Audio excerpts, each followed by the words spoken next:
sur cet ordinateur. OK. Bon, bah, du coup, bonsoir à tous. Hein, on va pouvoir commencer cette session sur la bière basse et sans alcool. Donc déjà, bah, petit truc rapide, hein, comme toujours, on va… Oh, on ne connaît pas ma voix normale, ouais, non. Euh, donc, comme toujours, je vais faire une petite présentation de la bière fabrique, hein, donc des ateliers de brassage sur Paris, Lyon, bientôt Toulouse, il me semble. Et ensuite, bah, donc, les formations professionnelles donc, dont je suis le responsable. Petite info, là, j'ai repris l'écriture de mon bouquin pour le brasseur avancé. Donc, j'espère avoir un premier jet d'ici la fin de l'année. Déjà, juste avec le nombre de chapitres, j'ai déjà 40 pages. Donc, ça va être, je pense, un peu conséquent. Donc, voilà. Hein, j'espère pouvoir le sortir vite pour que vous puissiez profiter de tout ça, de tous les cours assez rapidement et avoir un truc entre le How to Brew et Design Great Beer avec d'autres trucs d'histoire et aussi de comment monter sa brasserie ou en tout cas une nano au micro. OK. Donc, ceci étant dit, on va pouvoir commencer pour ne pas trop finir trop tard sur les bières basses et sans alcool. Donc, vous allez voir, c'est quand même quelque chose de très complexe, surtout à réaliser en microbrasserie parce qu'il y a beaucoup de paramètres à prendre en compte pour faire surtout des bières bonnes à boire. Donc voilà, merci à ma collègue pour avoir trouvé le super nom de bière sans alcool, la fête est plus folle. OK, alors, comme toujours, hein, petit truc, toutes les vidéos des webinaires et les prochaines vidéos YouTube que j'essaye de sortir, même si là, en ce moment, j'ai vraiment pas le temps, sont sur le YouTube de la Bière Fabrique. Donc, il y a déjà tous les premiers webinaires. Je pense que je vais devoir retourner le sur l'eau parce qu'il est vraiment juste impossible à écouter avec ma voix complètement cassée pour que ça soit agréable. Et sinon, toutes les diapos que je fais, donc de tous les webinaires, ou pour toutes les autres questions, vous pouvez m'envoyer à césar.t@lbf.bien. Il y a, voilà, donc toujours toutes les diapos et toutes les présentations sont disponibles. Donc voilà, donc là, on va pouvoir commencer tranquillement.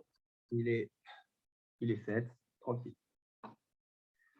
Alors, voilà ce qu'on va faire tout à l'heure. Donc, je vais parler donc, de la bière sans alcool, donc du marché qui est de plus en plus en croissance, hein, surtout quand on le compare à certains marchés qui sont déjà bien matures, comme l'Allemagne ou la République tchèque, où en fait, c'est des pays qui traditionnellement boivent des bières légères, boivent beaucoup, mais boivent des bières légères. Ensuite, on va parler de la législation, hein, parce qu'évidemment, avoir la dénomination bière légère ou bière sans alcool, c'est bien très réglementé par la loi. Et donc, c'est extrêmement important de bien les connaître et surtout de ne pas partir trop en sucette.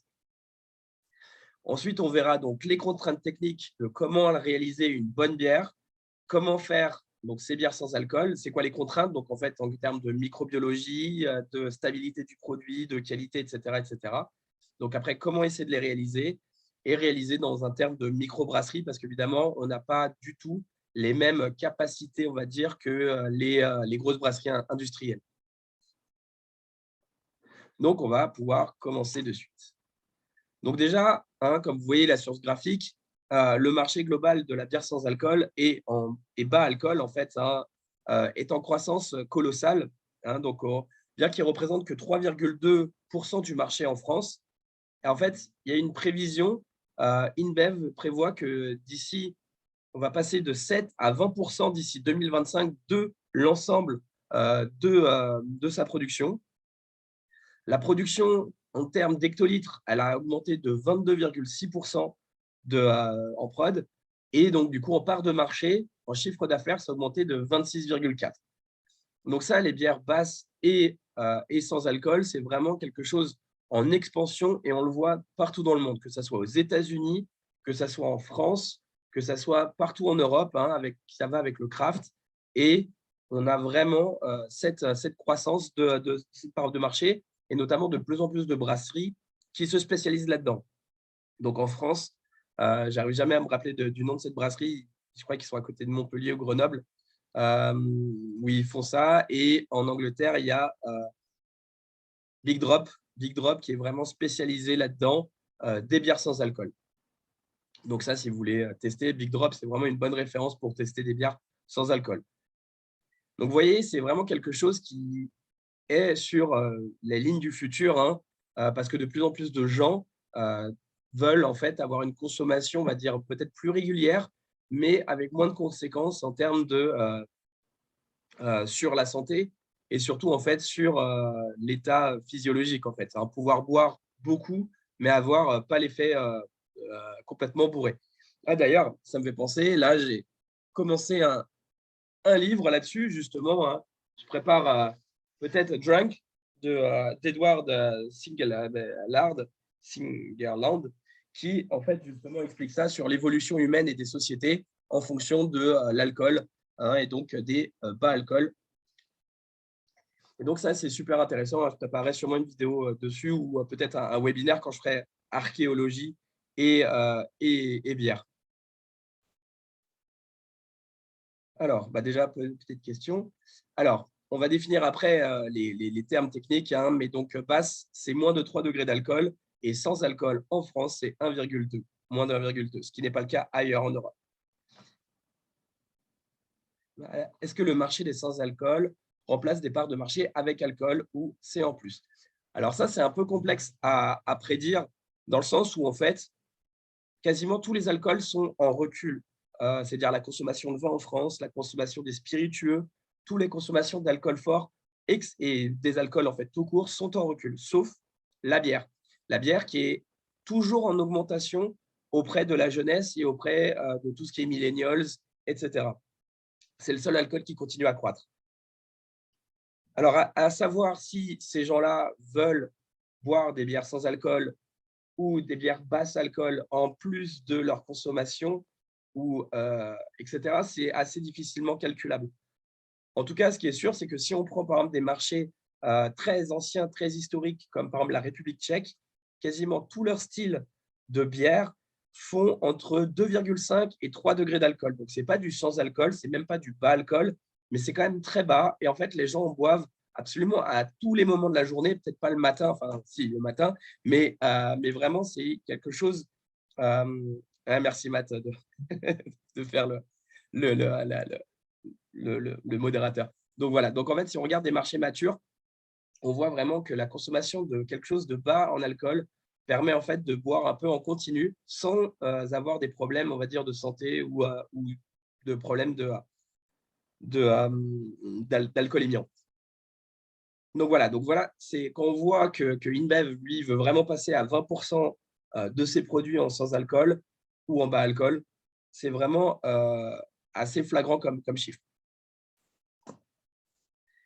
Donc maintenant, qu'est-ce que c'est que d'après la loi? Donc la loi, en fait, en France, donc là, je vais vous parler de la France, après je parlerai un peu de l'international parce que c'est assez important de connaître ça. Donc en fait, en France, on va dire qu'on a en bas alcool, donc faible en alcool, qui est moins de 3%, donc moins de 2,9. Cette valeur est extrêmement importante parce qu'en fait, à partir de 3% d'alcool, on va considérer que la solution est un peu comme stérile. Enfin, pas stérile avec pas d'organismes pasteurisés, etc. Mais on va dire saine dans le sens où aucun pathogène humain ne peut vivre dans ces 3 degrés d'alcool. Donc, c'est pour ça qu'en fait, quand on va faire une bière à plus que 3% d'alcool, en fait, on a l'obligation légale de marquer la liste de nos ingrédients que si on le souhaite. Et l'obligation légale n'est que les allergènes. Ça veut dire que si je fais un Imperial Stout à 12 degrés et que je veux absolument mettre aucun de mes ingrédients parce que je veux garder potentiellement la recette pour moi, etc., eh bien, en fait, je peux juste marquer arachide. Si j'ai fait genre peanut butter, enfin beurre de cacahuète, Imperial Stout, beurre de cacahuète, tout ça, je peux marquer gluten et arachide. Ce sont les 2 seuls produits allergènes que j'aurai dans mon produit. En revanche, et pareil pour une bière à 5 degrés, si je n'ai pas envie de marquer les houblons, si je n'ai pas envie de marquer eau, houblon, etc., je n'ai pas besoin. Il faut juste que je mette les allergènes. C'est-à-dire, genre, par exemple, juste gluten. En revanche, je peux marquer les ingrédients, mais c'est de ma volonté. En revanche, à moins de 3%, donc 2,9, le chiffre symbolique, il va falloir que je mette l'ensemble de mes ingrédients et dans l'ordre du plus utilisé. C'est-à-dire que je commence par l'eau, Ensuite, je vais pouvoir mettre le malt. Ensuite, je vais pouvoir mettre les levures, le houblon, enfin, en fonction de la quantité. Hein.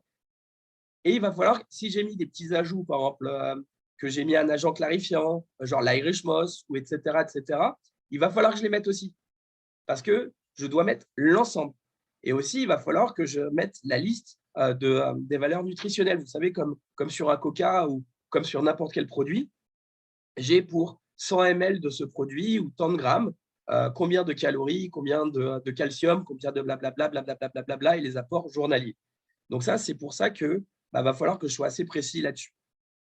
Donc, les bières basses alcool, donc moins de 3, en fait, l'intérêt aussi pour les grosses brasseries, en fait, les brasseries à plus que 200 000 hectos à l'année, c'est qu'en fait, finalement, elles vont payer 2 fois moins de taxes. C'est-à-dire, en gros, elles vont payer les mêmes quantités de taxes que nous, en brasserie, moins de 200 000 hectolitres à l'année, donc les microbrasseries. Donc, nous, pour une microbrasserie, en fait, on n'aura pas de différence finalement de prix de taxe entre 3 degrés d'alcool, ou 2,5, prenons 2,5 et une 5. En fait, juste, ça sera divisé par 2 parce qu'il y aura moins d'alcool, évidemment, mais on n'aura pas ce chiffre symbolique de 7,63 € ou de 3,84 €. Donc voilà, donc ça, c'est vraiment pour le bas alcool. Et ça, c'est vraiment typiquement français. Ça veut dire qu'à l'international, bas en alcool, c'est autour des 1,5. Ensuite, nous, en France, on a le sans alcool. Et là, on a le droit d'écrire sans alcool. Et nous, en France, c'est 1,2. À noter que dans l'international, genre l'Allemagne ou aux États-Unis, même en Angleterre, il me semble, c'est 0,5. Donc, c'est pour ça qu'en fait, on va peut-être avoir des changements en termes de normes européennes. Ça, c'était mes collègues de l'IFBM qui m'expliquaient ça l'autre fois. Apparemment, il y aurait peut-être dans les tuyaux qui passeraient, comme quoi, en fait, la France va s'aligner à l'Europe et de dire que sans alcool, c'est moins de 0,5. Donc, ça veut dire que si vous voulez travailler vos recettes et que vous avez déjà bien galéré, comme on va le voir, pour faire une bière à 1,2 ou à 1,1, et qu'après, vous fassiez tout recommencer pour arriver à 0,5, en fait, autant commencer directement à travailler vos recettes pour qu'elles soient à 0,5. On va voir, c'est faisable. C'est juste compliqué, mais c'est faisable. Donc, évidemment, après, on a exactement la même chose à 0,5 ou 1,2 que la moins de 3 degrés d'alcool. C'est-à-dire qu'il va falloir qu'on écrive la liste de nos ingrédients, l'ensemble. Hein, par exemple, si vous voulez être sûr que les levures ne refermentent pas, j'en parlerai peut-être dans un autre truc, on mettrait du sorbate de potassium pour être sûr de stabiliser la recette, ce qui n'est pas forcément écrit dans les bières. Si on pourrait mettre de l'arabinol pour la tenue de mousse, on pourrait mettre plein de choses. Eh bien ça, en fait, il faut que je l'écrive si je suis à moins de 2,9 et donc encore plus à 0,5. Donc, vous savez que quand on va déclarer aux douanes et surtout plutôt à la DRM, à la DGCCRF, pardon, quand on va déclarer notre DRM à la DGCCRF, donc en fait la quantité d'alcool que je produis et donc que je mette sur mes étiquettes de bière, hein, donc là, comme ça, là, eh bien en fait, j'ai une marge de 0,5. C'est-à-dire que si jamais je déclare sur mon étiquette que j'ai 5 degrés d'alcool, je peux, si jamais on teste au laboratoire ma bière, je peux être entre 4,5 et 5,5. Si je suis à 5,2, nickel. Si je suis par contre à 5,6, là, j'ai une amende. Donc ça c'est la liberté, en fait, la marge de manœuvre. Et si vous faites des bonnes fermentations, il n'y a pas de souci. En revanche, quand nous, on doit être obligé de rester à moins de 1,2 ou autour des 0,5, là, j'ai aucune marge de manœuvre. Même pour les 2,9, j'ai aucune marge de manœuvre. Il faut vraiment que je sois stricto sensus à moins de 0,5 ou à moins de 1,2. Si je vais être à moins de 0,5, je suis à 0,6, c'est pas bon. Je ne pourrais pas mettre… Bon, en France, pour l'instant, on a encore 1,2 pour les sans alcool. Alors après, à noter que, attention, beaucoup de gens n'apprécient pas le fait qu'il y ait de l'alcool, même si c'est résiduel, comme 0,5, voire pire, 1,2 degré d'alcool dans votre produit. Donc ça, c'est pour ça que ça peut être très compliqué à vendre. Donc, au même titre qu'une bière qui va être faible en alcool, c'est impossible à vendre aux gens qui ne veulent pas boire d'alcool. Et après, il faut voir comment on peut la vendre auprès des gens qui veulent boire justement un truc faible en alcool. Là, j'ai goûté ce week-end une micro IPA à 2 degrés, un poil déséquilibré, mais plutôt rafraîchissante. Et on verra comment justement éviter que ça soit déséquilibré comme ça. Donc voilà. OK, donc maintenant, un peu les contraintes et ce qu'on attend d'une bière, et notamment d'une bière sans alcool. Donc déjà, le problème d'une bière sans alcool, c'est qu'on va voir forcément, si on a peu de fermentation, on a peu le goût fermentaire. Et les goûts fermentaires, ça va être tous les goûts de la bière, hein. Donc les esters, les aldéhydes, les phénols, l'éthanol aussi, hein, qui apporte énormément de goût et de la texture. Toute la biotransformation en fait, que les levures vont faire, que ce soit du malt et des houblons, va être absent.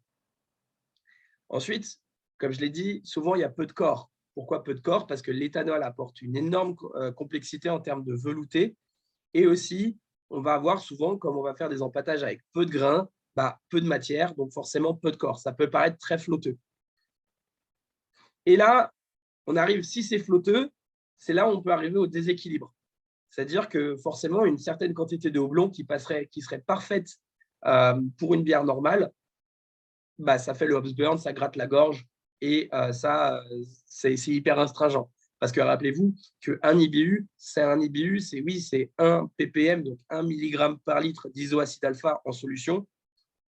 Mais en fait, les IBU, ça ne veut rien dire en termes du consommateur. C'est parfait pour nous en tant que brasseur pour savoir combien de masse de houblon je dois mettre dedans. Mais par contre, en fait, on n'a pas l'amertume ressentie dans les IBU. Même prenons 70 IBU dans une petite pils à 4,5 degrés d'alcool, ça ne se ressent pas pareil que 70 IBU dans un Imperial Stout avec du beurre de cacahuète à 12 degrés d'alcool. Donc vraiment, les IBU, c'est très complexe et ça donne une bonne idée pour nous peser du houblon, mais il faut vraiment prendre en compte plutôt l'amertume ressentie. Et donc ça, c'est là où quand on va avoir très peu de corps et vraiment peu d'alcool en fait pour porter et peu de dextrine pour améliorer justement les goûts, on va avoir des problèmes de déséquilibre de nos houblons. Ça va être un produit aussi qui peut être très fragile. Très fragile pourquoi? Parce que si on va avoir peu de fermentation, peu d'alcool veut dire qu'on peut avoir des contaminations.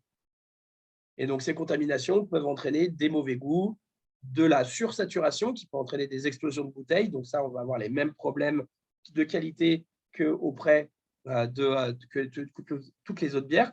Par contre, nous, le problème, c'est qu'en plus, si on a de la sursaturation et mettons qu'on n'a pas d'explosion de bouteille, eh bien, en fait, on va dépasser notre degré alcoolique.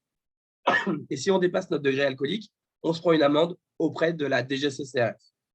Donc, il faut vraiment que tout soit hyper bien léché pour éviter d'avoir une re-atténuation, une suratténuation qui nous permettrait d'avoir de l'alcool, ce qu'on ne veut pas. Donc là, je vous ai redit, interdire, il faut obliger de rester en dessous des 1,2 hein, pour avoir l'appellation sans alcool en France. Attention, on n'a pas l'appellation sans alcool dans le reste de l'Europe parce que c'est 0,5. Et donc, il faut vraiment bien avoir un équilibre pour avoir justement ce goût à la fois de bière hein, que l'on cherche, avoir une texture aussi de bière, avoir la pétillance évidemment, bon, ça c'est le plus facile on va dire, mais bien sûr sans avoir les faux goûts de céréales, sans avoir les faux goûts de mou avec les DMS, etc., qui resteraient présents parce qu'on n'a pas fait une fermentation complète. OK, donc maintenant, comment les industriels font pour faire des bières sans alcool 0,0,0 ? Eh bien, tout simplement, avec des phénomènes de distillation, hein, donc pareil quand on fait du whisky, sauf que quand on fait du whisky, on va récupérer du coup l'éthanol, c'est ça qui nous intéresse, et on va jeter le reste. Alors que là, là c'est l'inverse. On va vouloir faire une distillation et on va récupérer en fait l'éthanol pour faire, par exemple, des gels hydroalcooliques, c'est ce que BrewDog a fait pendant tout le début du Covid. Et après, ils récupèrent pour faire les bières sans alcool, la Nanny State, etc., etc. Pour éviter, comme la distillation normale, c'est à 72 degrés Celsius, pour en fait faire évaporer l'éthanol. Le problème, c'est que cette forte chaleur, ça peut entraîner des phénomènes en fait, de captation aussi des molécules organoleptiques. Je suis désolé. Des molécules organoleptiques, et donc du coup, eh bien, on perd aussi en arôme et en saveur. C'est pour ça que les industriels ont développé la distillation à basse pression qui permettent en fait à moins de 50 degrés de faire évaporer l'éthanol. Donc ça, je ne vous dis pas, c'est quand même de la très très belle machine. Et après, on a aussi, et là, ça c'est intéressant parce que les osmoseurs inverses, donc en fait, ce qui se passe, c'est que par la pression, on a une membrane, notre liquide va passer, et donc en fait, il va passer à travers des membranes, et ça, en fait, on va pouvoir récupérer l'éthanol d'un côté, et donc garder le reste. Et donc, en fait, grâce à ça, et plusieurs passages, et en fait, ça, ces osmoseurs, maintenant, commencent à être quasiment commercialisables pour des microbrasseries. Alors, je ne dis pas que ça ne coûte pas cher, mais ça commence à, notamment aux États-Unis, la The Alchemist, pas confondre avec la brasserie Alchemist, mais c'est un fournisseur de matériel. Et lui, j'ai vu plusieurs osmoseurs avec carbonatation en ligne pour en fait faire de la bière sans alcool. Donc, ça commence à arriver aussi pour chez nous. Donc, voilà, là c'est un peu ce que je vous ai, donc le schéma de ce que je vous ai expliqué. Donc, on va avoir notre tank de base qui va pouvoir soit passer par l'osmoseur ici, donc il passe par le rouge avec la pompe à membrane, il passe dans l'osmoseur et il revient dans le tank et on va faire plusieurs passages.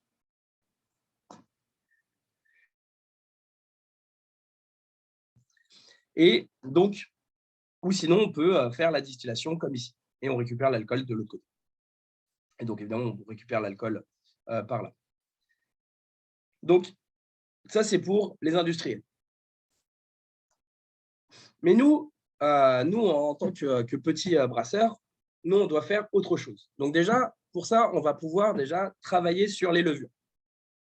Donc, je vous ai fait Saccharomyces Ludwigi, qui est donc une levure dite peu atténuante. Alors, pour reprendre un peu le webinaire du mois dernier, je ne sais pas si vous vous rappelez, pour ceux qui étaient là, les différents types de levures qui existent dans le marché. Donc, Saccharomyces cerevisiae, la levure qu'on va utiliser préférentiellement dans le vin, dans le pain et dans la bière, c'est une levure qui va avoir été sélectionnée par l'homme pour faire différentes fermentations. Et notamment pour la bière, on va l'avoir fait muter pour qu'elle puisse capter et donc manger le maltose qui est ici, là, les deux, le rouge, là, les deux glucoses. Ça, beaucoup de levures ne sont pas capables de les manger.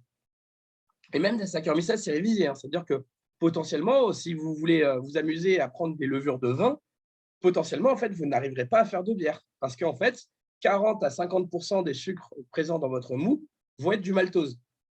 Et si elles ne peuvent pas le manger, en fait, elles ne toucheront pas à 40 et même plus parce qu'il y aura tous les sucres complexes. Donc, du coup, déjà, truc le plus simple pour faire une bière sans alcool, c'est d'utiliser une levure qui n'est pas capable de manger le maltose. Étant donné que le glucose, là, qui est le premier, le saccharose, le glucose, qui sont les deux premiers, qui vont représenter à peu près entre 3 et 5% de votre mou, des sucres de votre mou, ça veut dire que seulement 3 à 5% des sucres vont être transformés en alcool. Ce qui fait que vous allez rester souvent autour des 0,3, 0,5 degrés d'alcool. Donc ça, c'est, on va dire, la façon la plus facile. Mais attention, ça veut dire que n'importe quel organisme qui peut manger le maltose peut parfaitement contaminer votre mou et auquel cas faire des phénomènes d'atténuation, donc de surcarbonatation, donc d'explosion de bouteilles, etc., mais surtout création d'alcool. Et donc là, si vous utilisez ce genre de levure et que vous faites ce genre de mou, malheureusement, il va falloir que vous passiez à la pasteurisation. La pasteurisation, en fait, va tout tuer à l'intérieur de votre bouteille et vous êtes sûr que votre bière, une fois qu'elle est finie, elle est finie. Et même s'il y a une petite contamination pendant l'embouteillage, il n'y aura pas de phénomène de mangeage des maltoses parce que ça a été pasteurisé. Donc ça, c'est la première méthode pour pouvoir faire notre bière sans alcool avec des levures spécialisées. Maintenant, en fait, nous, ce qu'on va pouvoir essayer de faire,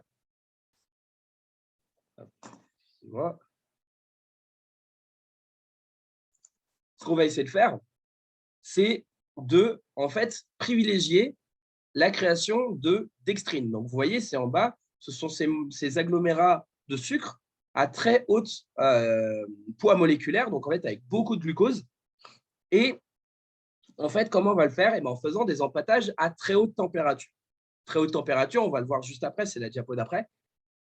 C'est pourquoi? C'est parce qu'on va travailler qu'avec notre alpha. Et donc, notre alpha qui va découper aléatoirement notre amidon. Et donc, par la théorie des grands nombres, on va faire plutôt des gros morceaux. Il va toujours faire des petits morceaux, mais la plupart du temps, ça va faire des gros morceaux. Notre bêta, elle va faire que des maltoses. Elle se met en bout de chaîne et comme un Pac-Man, va faire que des maltoses. Donc, en fait, va faire que des sucres fermentescibles pour les levures capables de manger le maltose. Mais donc, à partir du moment où j'ai plus de 4 glucoses de suite, aucune levure Saccharomyces cerevisiae n'est capable de les manger. Enfin, sauf celles qui ont un gène dit diastasique. Mais normalement, au-dessus de 4, plus personne ne peut les manger.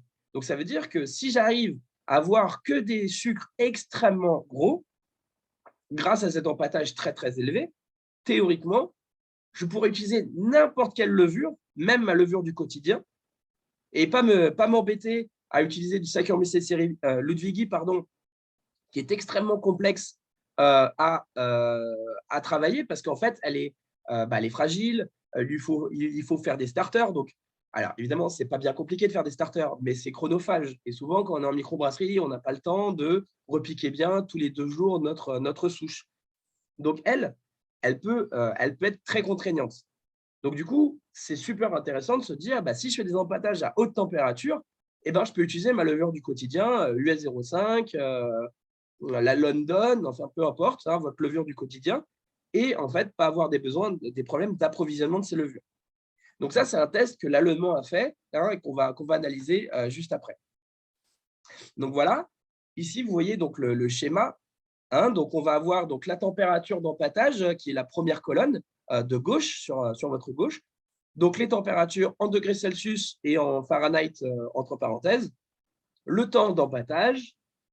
Et quand ils vont dire donc must bring yeast strain, c'est-à-dire la plupart des levures du brasseur, donc US 05, Nottingham, tout ça. Ensuite, on va voir celles qui ne sont pas capables de manger le maltotriose. Donc, rappelez-vous de celui de la semaine dernière, du webinaire du mois dernier. Donc, ça veut dire que celles qu'on va appeler atténuation basse, par exemple la London ou la Windsor de l'allemand. Donc, en fait, ça, c'est quoi atténuation basse? Elles ne sont capables, si je reprends un peu le A, elles ne sont capables que manger le glucose et le maltose. Donc, en fait, c'est toujours qui peut le plus, peut le moins. Donc, ça veut dire que si vous êtes capable de manger des maltotrioses, évidemment, vous mangez le maltose et le glucose. Mais par contre, si vous mangez que le glucose, vous n'êtes pas obligé de pouvoir manger le maltose. Donc là, c'est les atténuations basses. C'est par exemple toutes les bières type ale anglaises. On va vouloir avoir des bières qui vont finir avec beaucoup de sucre pour avoir des bières très rondes. Elles ne sont pas capables de manger le maltotriose. Ensuite, on va avoir les maltoses négatives. Donc ça, c'est typiquement Saccharomyces ludwigi ou d'autres levures par exemple pour le vin, etc. Enfin, pas toutes les levures de vin ne sont pas capables de manger le maltose, attention. Mais c'est parce que j'ai rencontré le dernier truc à Paris, là, je ne sais plus comment ça s'appelait, la Planète Bière. Et en fait, j'avais rencontré un mec de Mikkeller qui avait fait, et où ils ont fait une bière sans alcool avec des levures de vin. Donc, c'est pour ça que je parle des levures de vin. Mais si vous prenez une levure champagne, elle mange tout, elle. Donc elle va vous faire des trucs ultra atténuants. Donc voilà. Et ensuite, le potentiel ABV, donc alcool par volume. Donc ça, c'est, vous voyez, donc là, donc si on analyse, si je fais un empâtage à 74 degrés pendant 1 heure, vous voyez que j'ai mon potentiel d'alcool pour la plupart de mes souches, donc toutes les souches, vraiment US 05, etc., vont me faire 1,3 degré d'alcool en moyenne. Donc, c'est-à-dire que j'ai beaucoup de dextrine, mais encore beaucoup de maltose et des sucres petits qui vont me faire 1,3 degré d'alcool. Certes, on pourrait dire nous, c'est trop cool. On fait moins de 3, on peut faire une micro IPA, trop cool, etc. Mais on est encore trop haut pour se dire sans alcool, sans alcool. Si je prends celles qui sont basse atténuation, je suis à 1 degré d'alcool.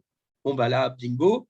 Si je prends par exemple une London ou une Windsor de l'allemand ou d'autres atténuations basses, donc qui peuvent manger le maltose et le glucose, bah bingo, j'ai juste à faire 74 degrés, 1 heure, et je vais avoir beaucoup de dextrine. Donc normalement, elles vont manger tous les maltoses. Donc c'est-à-dire qu'il ne restera que des grosses dextrines. Et ça, bah, potentiellement, mes contaminants, ce n'est pas forcément aussi, hein, parce que c'est pas forcément tous les contaminants, genre les bactéries, tout ça. Bah, les grosses dextrines, c'est pas non plus ça qu'elles mangent, hein. Bon, dès qu'il y a genre Brettanomyces, elles les mangent, hein. C'est pour ça qu'on finit très sec dans les lambics. Mais voilà, il ne faut pas avoir de contaminants. Mais si vous travaillez proprement, potentiellement, avec des levures d'atténuation basse, bah, vous arriverez à votre résultat. Et vous voyez que les maltoses, donc le dernier tableau, maltose négative, eh bien, on a 0,03 degrés d'alcool. Donc, ça veut dire que si vous prenez la Ludwigi ou que vous prenez d'autres cellules pas du tout atténuantes, par exemple celle que j'ai découverte hier, qui s'appelle Mechicovia recafi, qui est une levure pour la biotransformation, dont je vous parlerai pour le prochain webinaire le mois prochain. Bah, elle, en fait, vous faites vraiment des bières sans alcool très facilement. Donc, 74 degrés, vous voyez, en choisissant bien les levures, on peut se permettre de les faire. Maintenant, si nous, notre but, c'est moins de 0,5, eh bien, vous voyez qu'à 78, 82 degrés Celsius, donc en fait, vous voyez, c'est pour ça que quand je vous parlais de mash out, c'est vraiment pour c'est pas vrai l'inactivation, parce qu'en fait, finalement, on découpe, mais on découpe très, très mal. Donc vous voyez bien que on voit que notre alpha, elle travaille à des températures de 78-80 degrés, très difficilement, mais elle travaille quand même. Donc là, vous voyez que 78-82 degrés, bah, pour la plupart des cellules utilisées, US05 encore une fois, ou US04, enfin, tout celles-là, Nottingham pour dire l'allemand, comme ça je donne plusieurs marques, la Liberty Bell pour Mangrove Jack, comme ça je donne au moins 3 marques. On est à 1 degré ou à 0,7. Donc là, potentiellement, en France, on est bon en termes de moins de 1,2. Par contre, on n'est pas bon pour les moins de 0,5. Donc là, et quand on voit, on voit qu'il n'y a pas quand même une énorme différence entre les maltoses négatives et la plupart des brewing strains, donc en fait les souches de brassage normales, parce que en fait, c'est déjà des énormes sucres. Et donc en fait, il y a peu de maltotriose. Il y a surtout en fait soit un peu de glucose, soit des grosses dextrines. Hein, parce qu'en fait, l'alpha, elle découpe aléatoirement. Donc là, potentiellement, les 1 degré d'alcool, c'est parce que l'alpha, elle a découpé des 1 par-ci ou des 2, etc. Mais la plupart du temps, c'est que c'est des énormes dextrines. Par contre, vous voyez que celles qui sont maltose négatives, bah là, on est vraiment… Alors, 0,03 degré d'alcool, déjà, c'est à peu près le taux d'alcool que vous avez dans du jus d'orange normal, pour vous dire à peu près ce que ça fait sur l'organisme. Donc, vous voyez que grâce à cet empâtage, on va pouvoir en fait travailler sur la quantité de dextrine. Et évidemment, les dextrines, ce sont des sucres résiduels. Donc, en fait, ça va jouer aussi sur le palais. On va avoir cette sensation de sucrosité et de viscosité qui vont être entraînées par les sucres. Alors après, est-ce que c'est parfait? Bah, il va falloir retravailler ça, hein, pour pouvoir en fait faire ces bières sans alcool pour que ce soit bien équilibré. Et bien sûr, bien travailler les houblons. Voilà, donc là, je me suis à peu près calmé sur 40 minutes pour les bières sans alcool.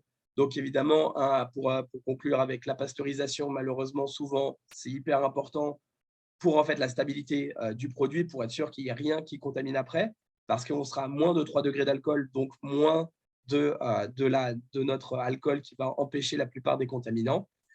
Donc c'est vrai que ça, on recommande tous d'avoir la possibilité de pasteuriser le produit, mais vous voyez bien que si on travaille très proprement, eh bien en fait, on va avoir vraiment une facilité d'avoir des énormes grosses dextrines et qui vont permettre d'avoir peu d'alcool et d'avoir encore du corps.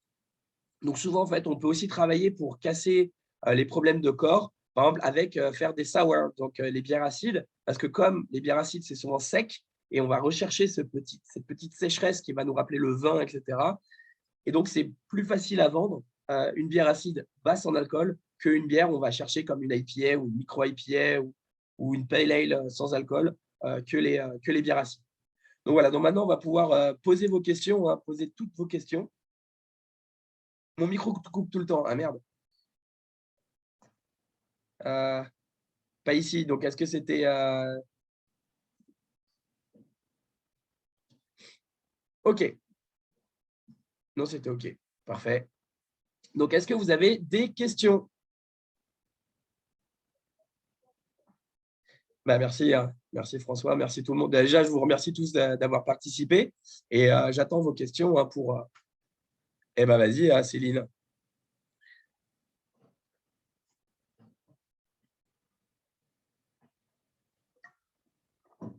Et puis, j'ai fait sauter mon micro dès que je toussais parce que je me suis dit que c'était insupportable à entendre.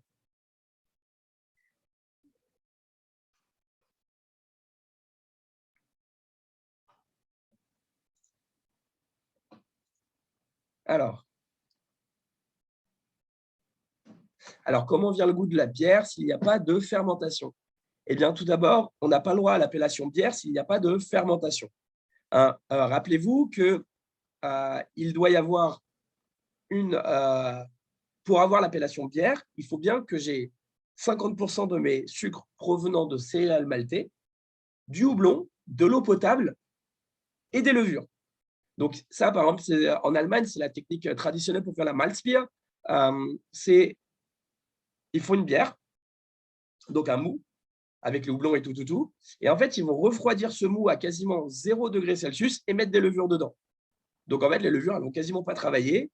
Et après, ils vont pouvoir vendre ça. Donc, c'est vraiment la bière pour les enfants parce qu'il y a 0 degré d'alcool. Mais il y a les levures, donc ils ont le droit de l'appeler bière. Donc, en fait, c'est pour ça que pour les goûts fermentaires, il faut qu'il y ait une fermentation.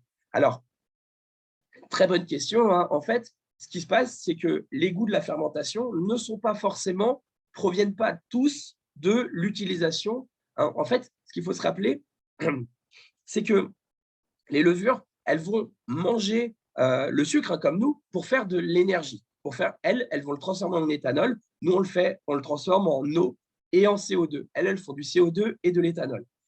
Et donc, du coup, en fait, cette énergie, c'est juste pour faire du métabolisme. Donc, en fait, c'est pas, elles vont capter d'autres molécules qui sont présentes dans le grain, les SMM, surtout les acides aminés. Elles vont les transformer. Et d'ailleurs, j'en parlerai pour le prochain, là, pour la biotransformation avec les houblons. Mais en fait, la biotransformation, ce n'est pas que les houblons. Tous les composés issus dans le grain, quand on mange le grain, on sent le goût sucré parce que oui, il y a beaucoup de sucre, mais il n'y a pas que ça. Il y a aussi les fibres. Enfin, il y a beaucoup de choses dedans, surtout les protéines et tout. Et en fait, les levures, elles vont retravailler ça, faire de la biotransformation de tous ces composés. Et c'est ça qui va donner les goûts fermentaires, notamment les acétaldéhydes, les VDK, donc les diacétyles qui vont se transformer en j'ai un trou de mémoire. En paille. Ouais, j'ai un trou de mémoire. Qui vont donner un peu ces odeurs de beurre, etc. Donc, c'est les diacétyles qui se transforment en apaïne. Apaïne, non, là, je reprendrai. J'ai le trou de mémoire. Et donc, en fait, c'est ça qui va faire tous ces goûts fermentaires, en fait. La levure, elle va sécréter beaucoup d'arômes dans les premiers temps de la fermentation. C'est pour ça qu'il faut absolument maîtriser la température de fermentation du tout début, parce que c'est à ce moment-là où elle va sécréter quasiment tous ses goûts. Donc, c'est pour ça qu'on va avoir tous les faux goûts, en fait, et parfois c'est difficilement rattrapable, qui vont être sécrétés dans les premières heures d'inoculation. Donc, voilà, donc ça, c'est pour ça. Donc, ce n'est pas parce qu'elle utilise peu de sucre qu'elle ne va pas donner de goût fermentaire. Mais tu as raison, c'est un vrai problème. Si elle fait peu de fermentation, qu'elle travaille peu, il y aura moins de goût fermentaire et là, on peut se retrouver avec un goût de mou, en fait. Alors, donc, si je résume bien, il suffit d'empâter à haute température, mais du coup, on se retrouve avec une bière trop sucrée. Alors, oui et non. C'est-à-dire qu'il faut faire la différence entre sucré et édulcoré. Hein, le pouvoir sucrant, donc l'édulcorant, n'est pas la même chose. Quand on boit du mou, hein, d'ailleurs, je vous invite à faire ce test, ça, je le donne toujours à faire à mes élèves. Il faudrait que je le fasse d'ailleurs toujours. c'est faire la différence entre bien le sucré et l'édulcorant. Enfin, ça, c'est la même chose, mais le sucre, on arrive à boire un mou à 120 grammes de sucre par litre, tranquillou, à pH de 5. Par contre, je vous invite à mettre à pH 5 du saccharose, 120 grammes de saccharose, vous ne le buvez pas. C'est impossible.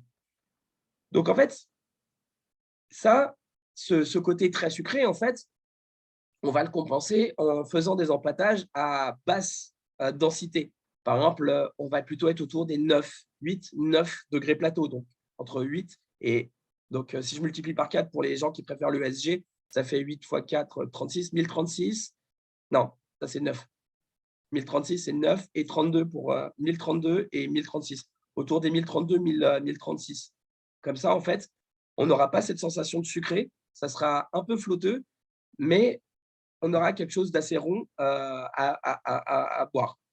D'ailleurs, là, j'ai fait une ordinary bitter avec mes élèves de haute foi, là, avec 9 degrés plateau initial. C'est vrai que c'est très léger, mais là, c'est parfait. Mais l'alcool apporte quand même beaucoup. Donc, évidemment, c'est là où il faut bien travailler pour les bières sans alcool.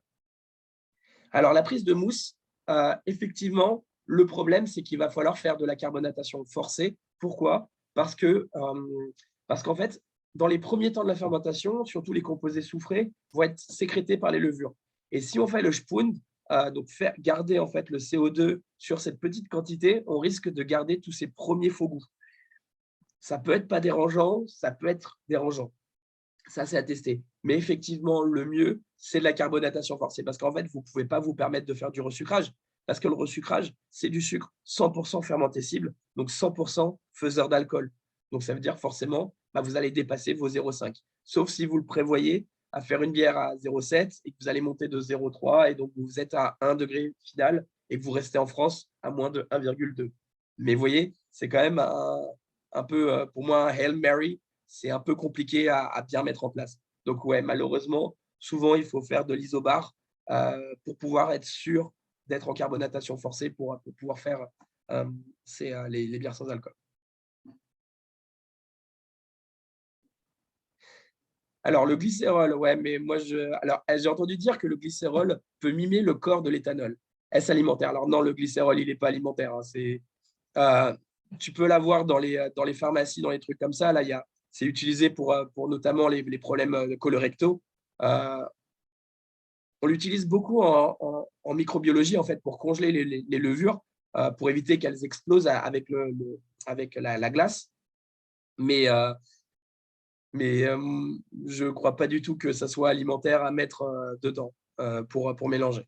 Par contre, vous pouvez parfaitement acheter de la maltodextrine. Donc, en fait, c'est de la poudre de dextrine pour améliorer justement le corps de vos bières, hein, pour augmenter un peu cette quantité. Mais évidemment, attention au côté sucré, voire visqueux. Hein. On peut aussi augmenter nos ratios. Rappelez-vous que ce qui apporte aussi du corps, c'est la quantité de protéines. Si je fais des bières avec une énorme quantité de blé, par exemple, ou beaucoup d'avoine, mais que je fais des empâtages très hauts, ou avec des céréales, par exemple, crues, qui vont apporter peu d'enzymes, elles ne vont pas apporter d'enzymes pour saccharifier, mais elles vont apporter beaucoup de protéines et tout ça. Donc, ça peut être intéressant d'utiliser justement des céréales crues qui vont baisser en plus l'efficacité de mes enzymes et en même temps apporter de la protéine qui va me donner un côté très charnu, très velouté dans la bière. Donc, les densités avant et après fermentation, en fait, ça va dépendre. Donc, si je parle d'avoir peu d'évolution, par exemple, si je fais le calcul rapidos, boum, si mettons que je tombe de 1 degré, si je suis passé à 36 et je finis à 32, hop, tac, divisé par 0,76, ouais. 0,036 moins 1,020 par 0,76. Oui, voilà. C'est genre, par exemple, si je commence à 9 degrés plateau et que je finis à 5 degrés plateau, je suis aux alentours des… Ah non, je suis quand même 1,6. Donc, en fait, ça veut dire que je suis autour des 9 degrés plateau initiaux et je finis à 6 degrés plateau, 6-7 degrés plateau final. Donc, ça veut dire que j'ai entre 1 et 1 et 2 degrés plateau mangés par les levures. Donc, 1036 et je finis à 1024, 1024, 1028. Alors, est-ce qu'on pourrait envisager ça? Brasser une bière classique, faire fermenter, puis ébullition, faire évaporer l'alcool ensuite, mettre en bouteille avec de la levure S2. Alors, en fait, donc ça, c'est une bonne question. En fait, c'est la technique de la distillation. Donc, la distillation, hein, c'est faire évaporer l'alcool à 72 degrés Celsius pour, en fait, récupérer soit l'alcool pour faire un spiritueux et, en fait, et ça. Donc, en fait, évidemment, et de toute façon, si tu mets très peu par exemple 6 grammes par litre, que je fasse le calcul, je suis très mauvais en calcul mental, donc j'utilise la calculette. Ça me fait 0,6 fois 4, 2,4, donc ça me fait 1,024 moins 1,00 divisé par 0,76. Ça nous fait un apport de 0,3 degrés d'alcool. 0,3% de degré d'alcool, si tu fais 6 grammes par litre dans une bière où il y a 0,00, ça te fait un apport de 0,3 donc, donc ça veut dire que tu serais bon en sans alcool. C'est tout à fait envisageable, hein. Mais par contre, il faut pouvoir que tu le distilles. Donc ça, si tu as un distillateur à côté de chez toi et que tu peux le faire, ouais, c'est carrément envisageable. Par contre, il faut faire très attention avec la distillation, hein, pour être sûr que tout ton éthanol soit parti. Faut faire attention au méthanol. Alors nous, on n'a pas trop de méthanol nous, dans la bière comparé au vin et aux autres, mais voilà. Mais il faut faire attention. Alors, au niveau de la législation, l'interdiction des plus ou moins de 0,5 degrés d'alcool pour le taux d'alcool. Si par exemple je suis à 1,2 sur notre étiquette, on marque et au final on est à 1,8. Alors non, alors oui, si je dis que je suis sans alcool, alors effectivement, oui, la marge de 0,5, elle est interdite au supérieur, mais par contre pas à l'inférieur. Si j'ai le droit de marquer une étiquette sans alcool, si je reste bien sûr en dessous des 1,2. Donc oui, bien sûr, c'est la DGCCRF, c'est vraiment pour être moins pour être les sans alcool. Donc ça, c'est la 1,2. Même si, personnellement, je déconseille d'essayer de faire du sans-alcool à 1,2, tout simplement parce que j'ai été caviste et que déjà du 0,5, c'était compliqué à vendre par exemple, pour les femmes enceintes ou des personnes de confession musulmane, etc. Parce qu'ils disaient, mais non, il y a 0,5, c'est pas cool, c'est pas du sans-alcool. Alors 1,2, c'est vraiment difficile. Après, pour quelqu'un comme moi, est-ce que je suis représentatif? Je ne sais pas. Moi, tu me donnes une bière à 1,2, je suis content quand je ne veux pas boire.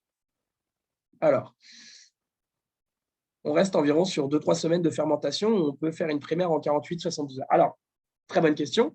Alors, comme ce que j'expliquais au dernier webinaire, une fermentation, en fait, ce n'est pas simplement manger l'alcool.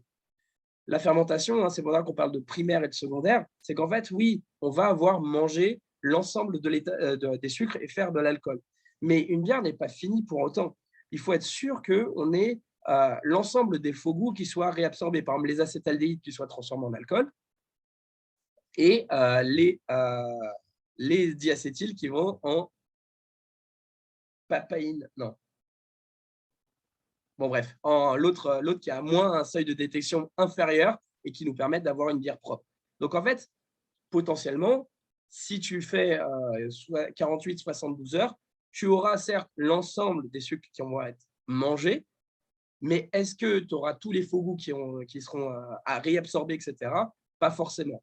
Alors, c'est sûr que, étant donné que la levure va être dans un environnement avec très peu d'alcool, elle va être au top et elle va pouvoir en fait avoir un métabolisme ultra efficace. Donc, potentiellement, ça peut aller plus vite.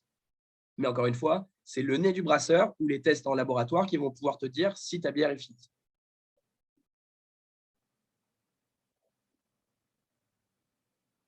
Alors, si je comprends bien, tu pasteurises après la fermentation et tu es tranquille après l'embouteillage. Effectivement, l'acétoïne. Merci, Franz. Donc, en fait, oui, la pasteurisation, c'est exactement ça. C'est en fait, soit tu as ce qu'on appelle la flash pasteurisation. Donc, en fait, tu vas faire passer ton mou ou ta bière plutôt dans un échangeur à plaques qui va lui faire passer à un truc très chaud, donc mettons 67 degrés Celsius pendant 1 minute et après va le refroidir. Mais là, le problème, c'est que tu ne pasteurises que ton liquide. Et donc après, bah, si tes bouteilles, parce que tu les as mis dehors, etc., elles ont ou tes capsules ont été contaminées, bah, tu ne vas pas les pasteuriser. Donc c'est pour ça qu'il y a aussi le truc de la pasteurisation en ligne, où là, en fait, tu mets en bouteille et tu passes dans une ligne. Et cette ligne va être chauffée pendant une certaine durée. Donc souvent, c'est 67 degrés Celsius pendant 1 minute. Et là, en fait, tu es sûr que tout l'ensemble à l'intérieur est pasteurisé. Et donc là, tout est mort. Donc, en fait, tu peux avoir ce que tu veux. C'est par exemple ce que va faire les industriels quand ils veulent, par exemple, mettre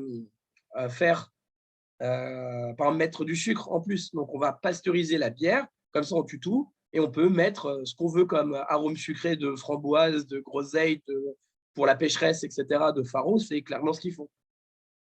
Donc, voilà. Mais nous, en fait, c'est pour les bières sans alcool, c'est vraiment un terme de qualité pour être sûr qu'on n'ait pas d'alcool et qu'en plus, on n'ait pas de la suratténuation. J'ai goûté.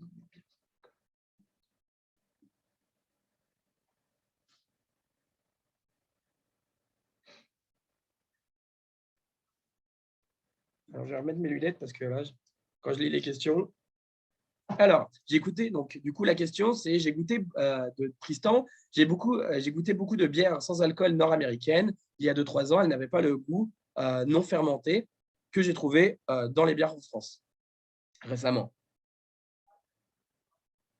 Elles étaient de manière générale vides et acides, un pH plus basique, on ne pourrait pas compenser le goût. Alors en fait, bah, souvent, l'utilisation de bière acide, comme ce que j'expliquais, c'est pour aider, parce qu'en fait, la texture de l'acidité permet de compenser le fait que tu n'aies pas de texture. Donc souvent, ça peut être, par exemple, c'est ce que fait la débauche avec sa Berliner Weiss à la framboise, c'est vraiment le fait de se dire que bah, n'y a pas de goût, il n'y a pas de texture, mais je mets de l'acide et ça compense. C'est pas forcément mal, il n'y a pas de critique dans ce que je dis. Mais donc, en fait, bah, les bières sans alcool aux États-Unis, c'est parce qu'ils ont plus de maîtrise, notamment des maltodextrines. Alors, par exemple, c'est Big Drop qui, pour toute sa série de stout et tout ça, va utiliser du lactose. Alors après, bah, moi, le lactose, ce n'est pas ce que je préfère parce que du coup, énormément de gens sont intolérants au lactose. Donc, et en plus, j'aime pas le goût. Mais voilà, donc les États-Unis, ils travaillent beaucoup la maltodextrine. Donc, vraiment, cette poudre, en fait, c'est de l'empâtage qui va être asséché. C'est tout simplement ça. Et donc, en fait, pour améliorer justement cette texture. Donc voilà. Alors. Donc, embouteillage sous carbo forcé, indispensable donc. Alors, oui, parce qu'au resucrage égale forcément création d'alcool. Parce que là, forcément, si tu veux faire du CO2, c'est que tu vas faire de l'alcool et que tu vas le… tu vois. Donc, carbonatation forcée. Donc, en tout petit volume, par exemple, pour à la maison, soda keg, donc le petit soda keg, je clipse, je le mets au frigo pour qu'il soit bien froid. Je ferai un webinaire. De toute façon, il faut vraiment que je sorte les vidéos YouTube. Mais en ce moment, j'enchaîne trop. Et donc, on met au froid, on balance du CO2, on secoue, et bam, et après, on peut servir. Alors, pour la déalcoolisation, en osmose inverse, est-ce qu'on peut corriger les bulles en faisant du dry up? Alors, effectivement, très bonne remarque, ça, j'en ai pas parlé, mais avec l'osmoseur, étant donné, enfin, que ce soit l'osmoseur, que ce soit les distillations, on peut perdre du goût, on peut perdre des IBU, on peut perdre aussi de la couleur. Alors après, l'osmose inverse, vous pouvez parfaitement récupérer dans un nouveau tank. Et donc là, potentiellement, refaire un dry-up. Mais attention, l'extraction des huiles, étant donné que vous n'avez même plus d'alcool, il va être peu efficace. Donc, il va peut-être falloir faire une recirculation. Sauf que la recirculation, ça va extraire plus de tanins et plus de molécules astringentes du houblon qui peut vous entraîner, étant donné que vous n'avez pas d'alcool pour compenser avec les dextrines. Vous voyez toutes les subtilités qu'il va falloir réfléchir pour avoir un produit. Mais en tout cas, oui, on peut parfaitement essayer de faire un dry-up. Mais le dry-up ne va pas améliorer la texture. Il va vraiment améliorer le nez ou le goût, mais il peut potentiellement vite entrer en astringence. Alors, pour la distillation, pour déalcooliser, est-ce qu'on peut avoir… On doit avoir une habilitation alambique pour pouvoir réutiliser l'alcool. Alors, pour la différence entre les brasseurs et par exemple, les vignerons ou des gens qui vont avoir des terrains avec des vergers, c'est que nous, il est facile, étant donné qu'on n'est pas cultivateur, il est facile en fait d'avoir, mais de toute façon, on est obligé d'avoir l'arrêté préfectoral pour avoir un alambic, ça c'est obligatoire. Et en fait, mais par contre, c'est facile à avoir de notre côté en tant que brasseur parce que on n'est pas producteur. Donc en fait, l'alcool, on le paye tout le temps et on ne peut pas faire le truc dérobé des agriculteurs on fait la nuit, etc., etc. Donc voilà. Et en fait, on peut réutiliser l'alcool. C'est ce que fait BrewDog à le vendre sous forme de gel hydroalcoolique. Et donc voilà. Alors, quel type de style pour les bières sans alcool? Donc, bière houblonnée, OK, micro IPA. Alors, pour le côté 3 à queue, bière maltée, bière aux fruits. Alors voilà, donc soit on va pouvoir partir sur des bières acides, ça c'est quand même le plus simple. Les micro IPA, c'est assez simple avec du houblon, même si c'est compliqué de travailler pour ne pas avoir l'astringence. Donc là, ça veut dire que votre pH de l'eau, rappelez-vous du premier webinaire pour ceux qui étaient là, il va falloir vraiment que vous soyez… quand je travaille mes eaux houblonnées, donc en fait, c'est de l'eau seulement avec du houblon. Donc j'ai 2-3 théories pour les améliorer, mais la première chose, c'est de travailler le pH. Et quand je prends le pH avant et après, j'ai beau me mettre à 5, je crois, 5 de pH, j'ai quand même une augmentation en mettant du houblon de ouf. Donc, en fait, le houblon, il va vraiment augmenter le pH de votre solution. Et donc, s'il augmente le pH, il va augmenter en fait la sensation d'astringence, la sensation d'amertume et en fait faire ce serpent qui se mord la queue. Donc, du coup, les bières maltées, c'est pas mal. Parce que, par exemple, alors attention, il faut faire gaffe avec les stouts et les porteurs, parce qu'en fait, l'acidité du malt noir peut parfaitement contrebalancer et acidifier et être hyper attaquant. Donc là aussi, il va falloir bien travailler. Et après, si tu fais des ambrées hyper charnues, hyper rondes, et que en plus tu rajoutes de la malto, en fait, tout va bien saler. Donc vraiment, en fait, tous les styles, tu peux absolument faire n'importe quel style en bière sans alcool. C'est juste qu'il va falloir avoir différentes façons, différentes approches pour la travailler. Alors, je crois que c'est la dernière question de Cécile. Alors, lorsqu'on fait un empâtage aussi aux 80 degrés, est-ce qu'on ne risque pas de faire un flanc lors de la filtration, qu'on a râpage, gélatisé les petits grains d'amidon? Ça, très très bonne question. Effectivement, en fait, on risque d'avoir vraiment la gélatisation des petits grains. Et en fait, c'est un peu ce qu'ils recherchent avec le trouble à l'amidon, etc. C'est un peu ce qu'ils recherchent, c'est d'avoir la plupart des grosses dextrines, voire de l'amidon, et avoir une extraction. Alors attention, au-delà de 80, on peut aussi extraire des tanins et autres molécules qu'on ne veut pas, ces polyphénols qu'on ne veut pas, et qui peuvent entraîner des problèmes de goût, d'astringence qui vont se mêler avec les houblons. Donc c'est vrai que potentiellement, travailler sur quelque chose avec très peu de malt à la base, juste histoire d'avoir un bon goût de céréales et peut-être potentiellement rajouter de la maltodextrine où on est sûr que c'est non fermentescible pour améliorer le corps. Moi, c'est là-dessus que, pour l'instant, moi, c'est mes petites idées que j'aimerais travailler sur les bières sans alcool pour pouvoir vraiment retravailler ça avec le corps. Mais donc, effectivement, la filtration, ça peut être un enfer pour ces bières sans alcool. Heureusement qu'on met très peu de grains. Et donc, du coup, forcément, on aura une filtration assez rapide. Mais Donc, voilà. Ça, je reconnais mes anciens élèves qui posent ce genre de questions. Alors, du fait du faible taux d'alcool, le ressenti de l'amertume est accentué. Quel IBU visé pour une micro-IPA à 2,9 pour rafraîchissante et fruitée? Alors, en fait, pour l'amertume ressentie, ça, c'est une question qui va être extrêmement complexe parce qu'en fait, étant donné que les micro-IPA, c'est vraiment quelque chose d'un peu expérimental et d'assez… moi, c'est ce que j'appelle les bières encore plus d'extrême. Il va falloir vraiment que tu ailles piano et que tu fasses plein de tests. Pour moi, déjà, une base de 10-15 IBU, c'est le maximum. Si je fais, par exemple, de façon un peu empirique, ça n'a rien à voir, mais Mais par exemple, moi, là, le ressenti que j'ai entre quand je fais la décoction et quand je fais l'infusion, donc la décoction, en fait, je vais prendre un tiers de ma mèche que je vais faire bouillir et que je vais remettre, etc. Méthode typiquement tchèque, slovaque et allemande, enfin tout ce qui est continental. On a vraiment un découpage plus coupé, en fait. Et j'ai l'impression qu'il y a 10 IBU d'écart entre les deux, entre la même recette, infusion et décoction. Après, c'est typiquement mon ressenti. Hein.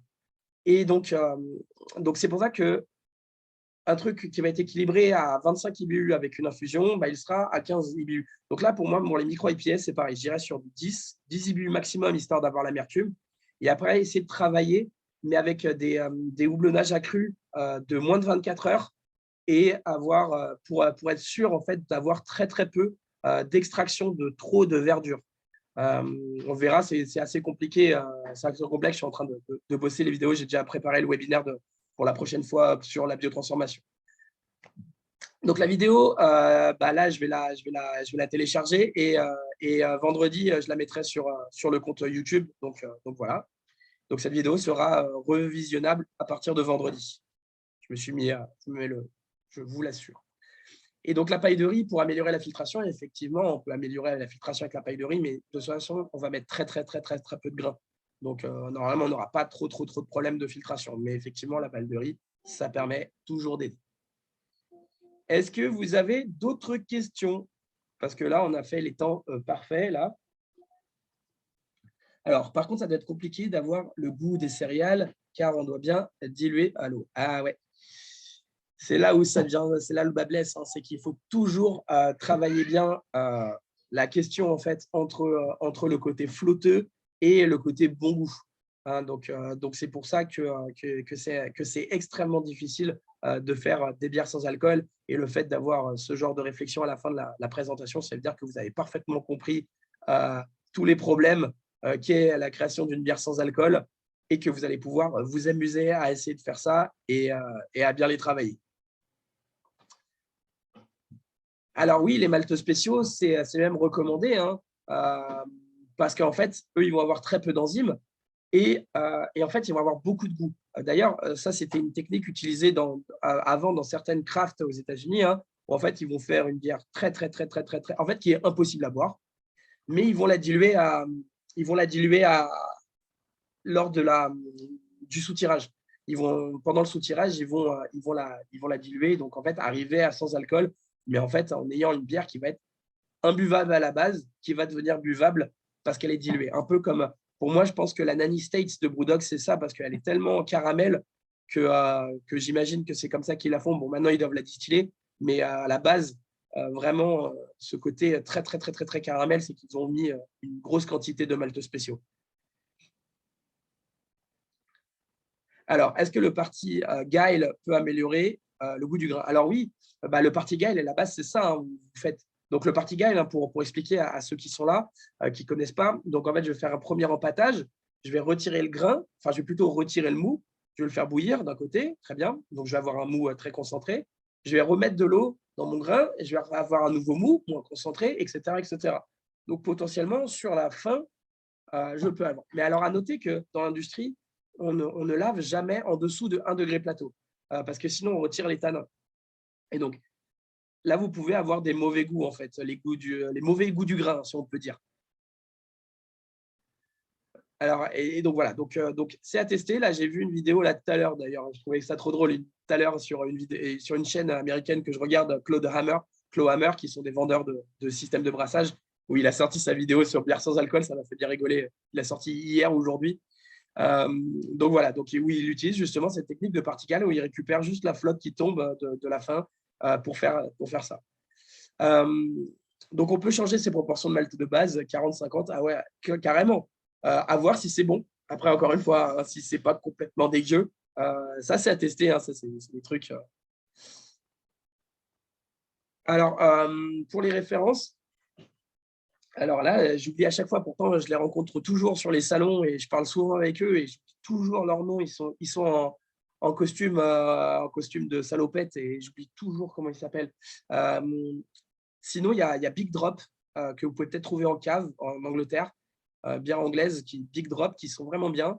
Tu avais la Piggy qui avait sorti une bière à 1 degré qui était vraiment très agréable, mais c'est 1 degré ou 1 degré 2, donc encore une fois, ce n'est pas dans les moins de 0,5. La Nanny States, bon, elle gratte un peu la gorge, mais elle est toujours bien. Mikkeller qui a, avec sa Sony machin, Sony Summer et tout, c'est assez agréable à boire. Donc voilà. Ah, je la connais pas, celle de Frog Beer, qui swing aussi. Donc voilà. En tout cas, merci à tous d'être venus. Ça me fait toujours plaisir de vous faire ces petits webinaires. Le prochain, d'ailleurs, je l'ai déjà écrit, c'est sur la biotransformation du houblon. Faut que je tourne aussi la vidéo YouTube, mais là, tout s'est trop enchaîné rapidement. Donc j'ai pris vachement de retard sur les vidéos YouTube. Heureusement qu'il y a les webinaires qui y font. Alors, webinaire sans gluten, attends, je me le note. Si vous avez des idées de webinaires, que vous voulez faire des trucs, envoyez-moi des propositions, que je fasse un truc. Donc, je pourrais faire du sans gluten. Moi, il y a un truc qui me fait bien rigoler, c'est l'archéologie et la bière. Que ça, je prépare aussi un truc comme ça. Et donc, voilà. Donc, très, très bonne soirée à tous. Et